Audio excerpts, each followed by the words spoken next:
Saat pasca bencana dibutuhkan pengkajian dan penilaian meliputi identifikasi dan perhitungan kerusakan dan kerugian fisik dan non-fisik.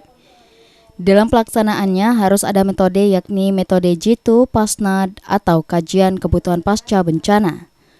Pada BIMTEK Pengkajian Kebutuhan Pasca Bencana atau Jitu Pasna Selasa pagi di salah satu hotel di Kota Padang disampaikan, pengkajian kebutuhan pasca bencana merupakan suatu rangkaian kegiatan pengkajian dan penilaian akibat analisis dampak dan perkiraan kebutuhan yang menjadi dasar bagi penyusunan reaksi, rehabilitasi, dan rekonstruksi.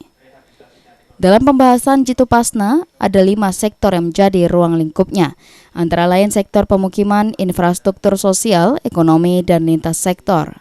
Dari penentuan ruang lingkup sektor tersebut nantinya akan disusun untuk pengkajian akibat bencana serta analisis dampak bencana.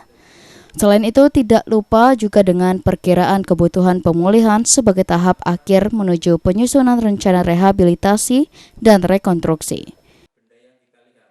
Pada saat pasca bencana ini dibutuhkan suatu penilaian, suatu penilaian.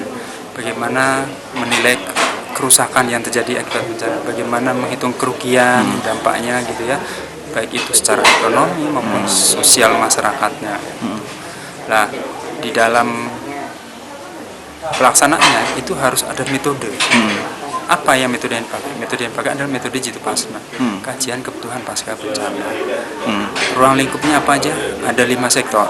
Sektor pertama, sektor perumahan. Yang kedua, sektor infrastruktur. Ketiga, sosial. 4, ekonomi. Kemudian lintas sektor. Jadi ada 5 sektor.